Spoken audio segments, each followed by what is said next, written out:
Hi, I'm Nova, and my life sucks. I used to think I was just unlucky, but thank God I later discovered it was a full-blown family curse. No, seriously. I grew up with a twin brother, Dorian, who was 2 steps ahead in everything. For starters, everyone thought he was the much better-looking twin. He'd play video games all the time and ace his tests, while I'd stay up all night studying, and my grades were still average. He was good at sports, I was just clumsy.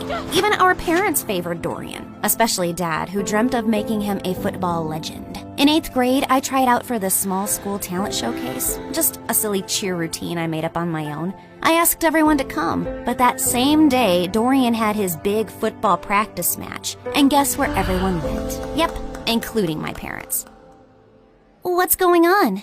Your brother scored the winning goal at his big match, so we called all his friends over to celebrate. So you missed my talent show for a dumb match? You participated in a talent show? Why? You're so uncoordinated. Just last week you tripped over a sock and hurt your head. Thanks, but I don't need your judgment. I'm just saying, maybe next time choose something you're good at. Oh wait, you can't. You're bad at everything. Shut up or I'll kick your face. Ugh, so annoying. I ran upstairs fighting tears when I heard a soft voice calling from a bedroom down the hall. Nova, is that you?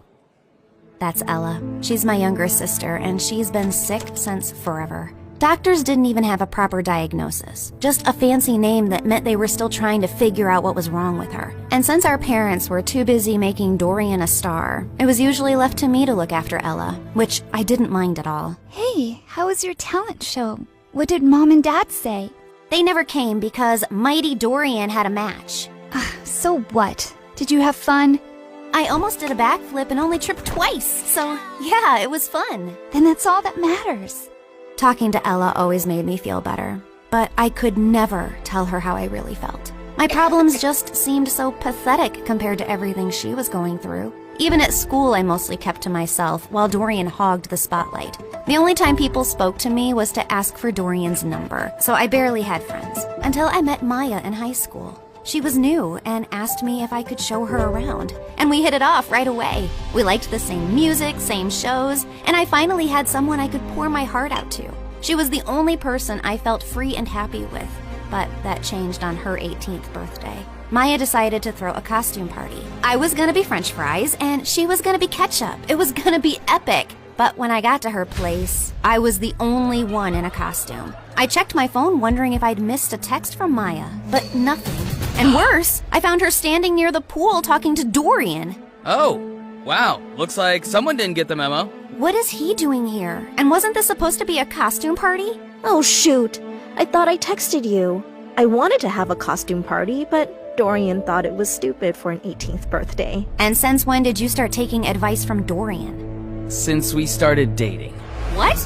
He asked me out last week, and I said yes. Why? Of all the men on the planet, why him? And you couldn't stand that there was finally someone who liked me more than you, could you? Would you stop overreacting? You look like angry McDonald's French fries, and I can't take you seriously. Also, my feelings for Maya are totally genuine. Genuine my butt. Everyone at school knows you change girlfriends faster than you change underwear. Maya, listen to me. Whatever garbage this guy's been feeding you, it's not worth it. But I love him. No, you're infatuated. Like every normal girl your age is with some butthead like him. Come back to your senses.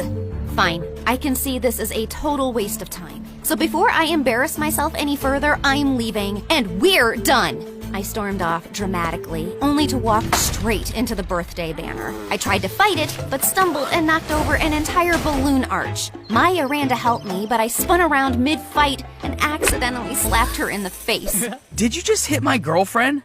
I grabbed a paper cup and hurled it at Dorian's head. Ow. Wow, that really hurt me, Nova.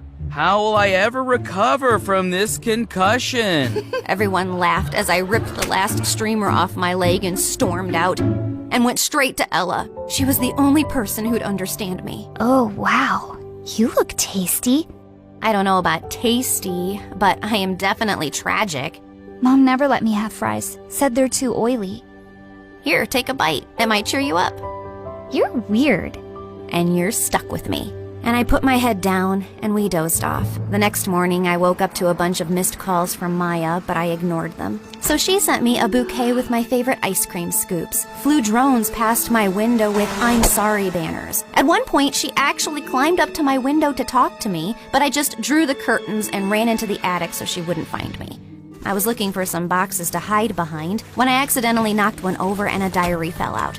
It had my grandmother's name on it, with a photograph of her standing next to someone who looked exactly like her. And there was a note. Lumiere se dara kinsol veher dul ambrax? What? That's what it said, written in this bizarre language I've never seen before. Luckily, someone had scribbled a translation underneath. To break the curse, balance must be found. One light shall rise, one shadow bound. I read more and found out that my grandma had been overshadowed by her own twin too. So she teamed with a psychic named Margot and crafted spells to break the twin curse, a generational cycle where one twin always thrived while the other faded into the background. I knew it sounded ridiculous, but this just couldn't be a coincidence. I was constantly lagging behind Dorian, not because there was something wrong with me, but because I was cursed. The note also said that to unlock the curse, like and subscribe to this video and leave a comment.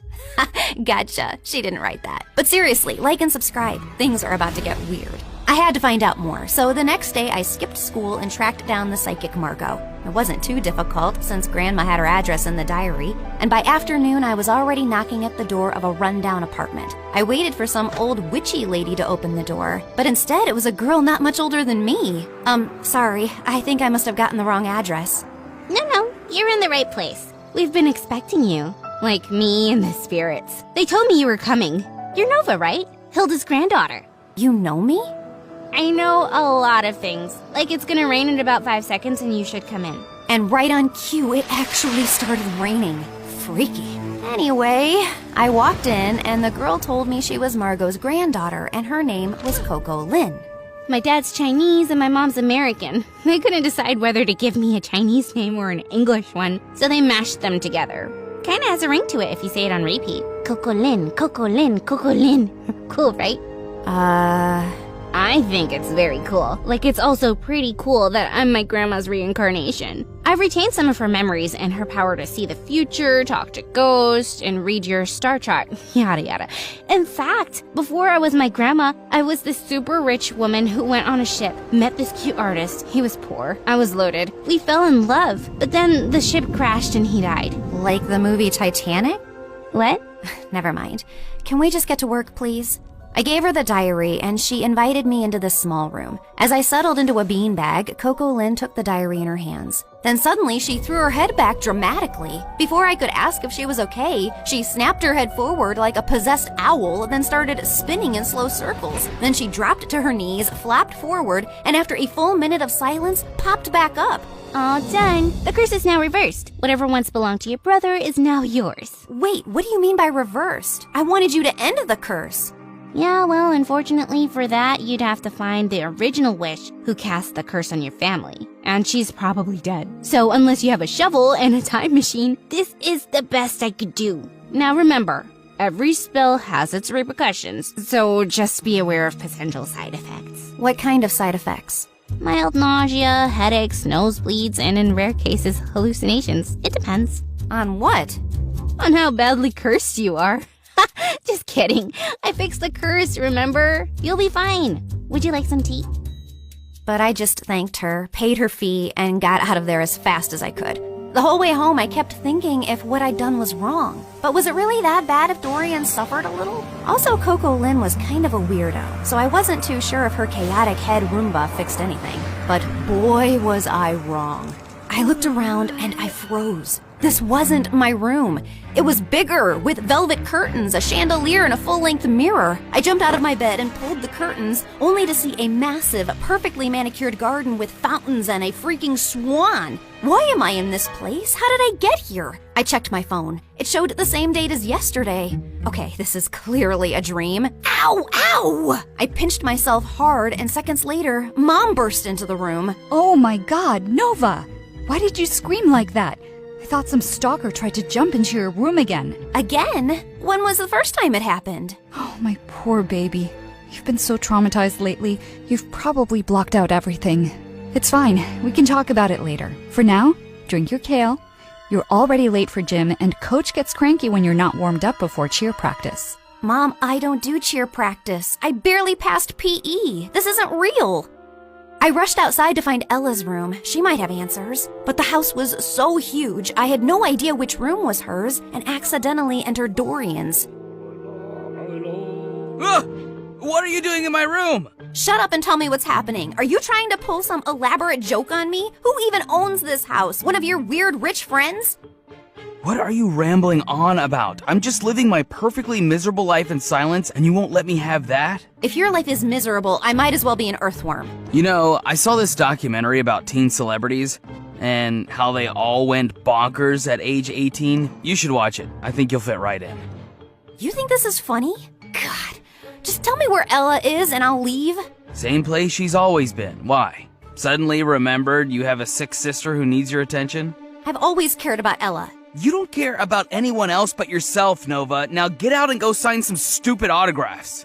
I was shocked. The way Dorian was talking and everything Mom said could only mean one of two things. Either everyone in my family had lost their minds, or the spell actually worked and transported me to my new reality where I was the golden child. I ran back to my room and opened my closet to find shoes and clothes that I could never afford. Downstairs, Mom was smiling like I was the best thing that ever happened to her, while Dorian sat quietly on the side scowling. Then I went to school, and the moment I got out of the car, people flocked around me.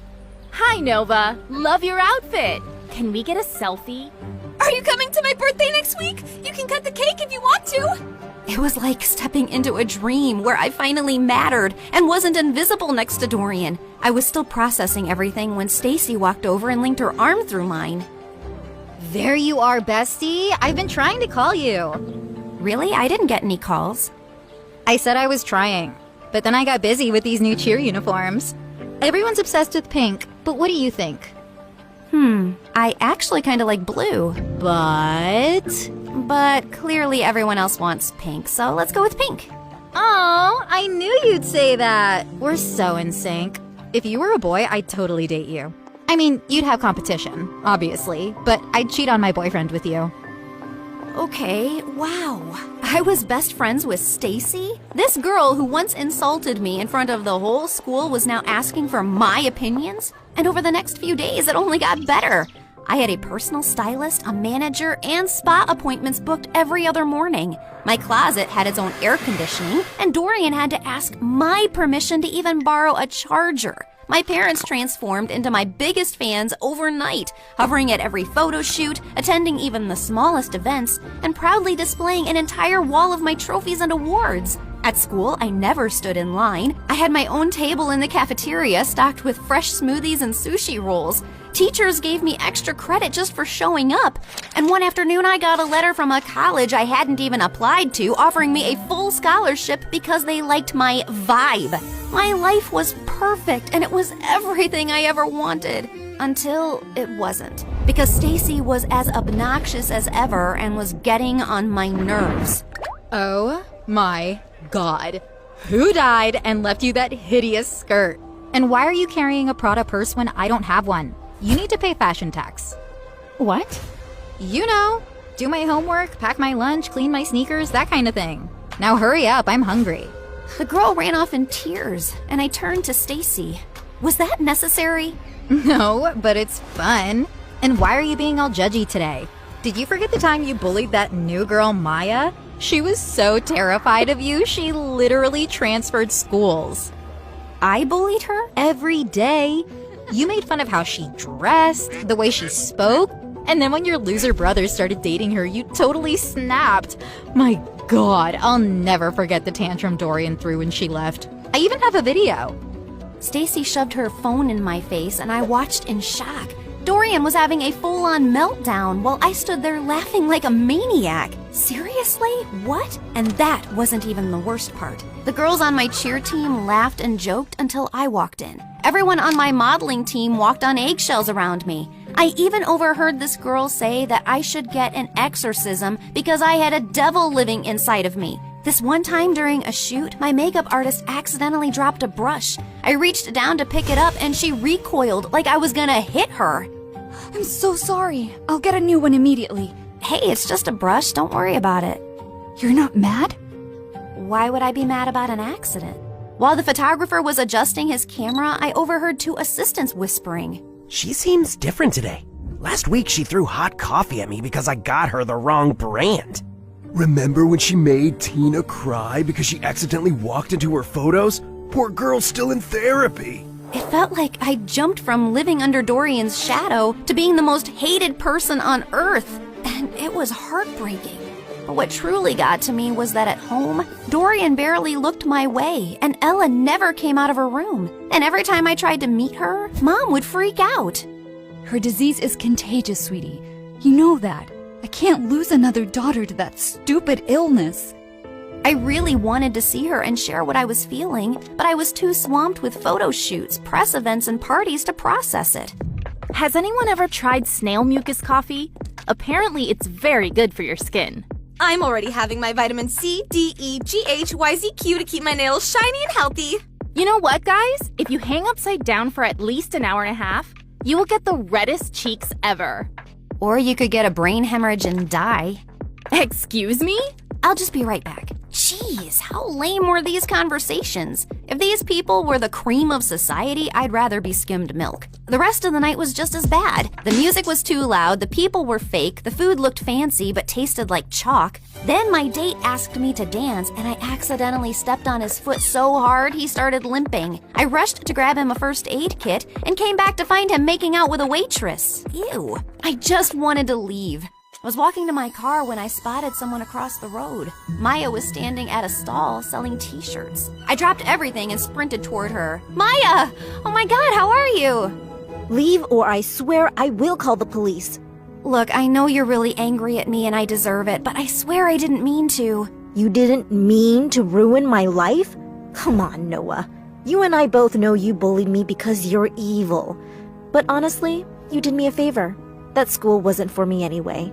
The only good thing that happened there was meeting Dorian, and I'll always be grateful for that. But you, I never ever want to see again. Please, Maya, I said I'm sorry. I'll do anything to make up to you. I'll buy all your t-shirts. I don't need your charity, Nova. But if you really want to help me, then help me sell these. You're a professional model, right? She pulled out a pile of tees with the most chaotic slogans I'd ever seen. This too shall pass, like a kidney stone. The only X I want is extra money. Nice! Who came up with these? Of course I did. I've always been really creative. That's true. By the end of the night, Maya and I had sold every single t-shirt in her stall. We even clicked a bunch of pictures, and when I shared them on my Instagram, Maya's business exploded overnight. She called me the next morning telling me how people were begging for restocks. Someone even asked if she shipped internationally. I'd finally used my popularity for something good, and I was happy. But that changed the moment I entered school the next day. Why were you hanging out with peasant Maya yesterday? It's all over your Instagram feed. I was just trying to help her sell her stuff and apologized for being completely moronic. You did not! It's against every rule book ever written for mean girls. Once you bully someone, you never apologize to them. Especially not if they're as ugly as peasant Maya.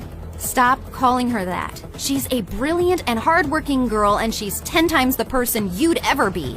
10 times fatter, sure. She's a real inspiration for stretchy t-shirts. Say one more word about her and I swear.